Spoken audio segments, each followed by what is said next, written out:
Enkya ya leero omulodi wa Kampala Salongo Elias Lukwago akedde kulambula katale ka Usaafi akasangibwa wano mu Kalitunsi.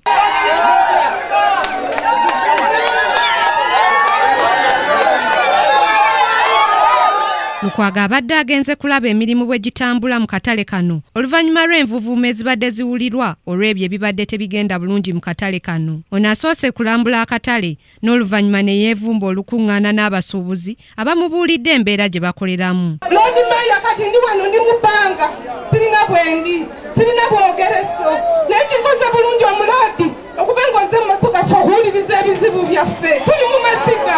Abasuubuzi bano bwe balambuludde ebizibu byabwe banokoddeyo bulyake n'okutulugunya okwerimbise mu bakulembeze baabwe. Abasuubuzi era banokoddeyo amannya g'abakungu mu KCCA abeekomye emidaala. Amaduuka gonna g'olambudde amasibe gaatwalibwa abakulu mu KCCA. D16 ya Mwami Kalumba oyo abamutembeyi. C5 ya kansala gwe bayita Madina from Kawempe oyo abamutembeyi. I07 ya Mwami Kalumba. Gisate ya Mwami Kalumba.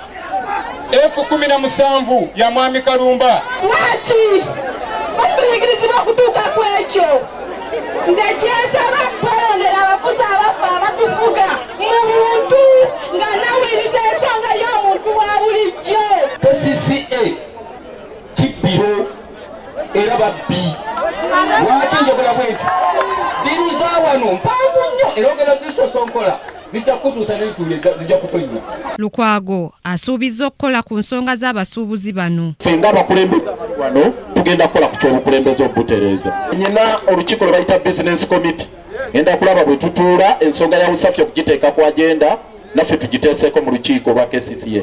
Ababaka mu lukiiko lw'eggwanga olukulu abatuula ku kakiiko akakola ku nsonga z'obwa pulezidenti bayita abakungu mu KCCA okunnyonnyola ku nsonga za Usaafi.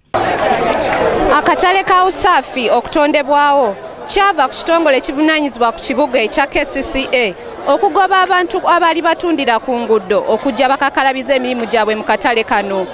Naye abasuubuzi mu katale kano balaze obutali bumativu olw'obukulembeze n'okubajjako emisolo emingi wamu n'emidaala gyabwe.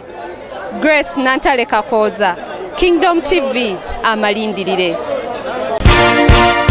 This is Kingdom TV.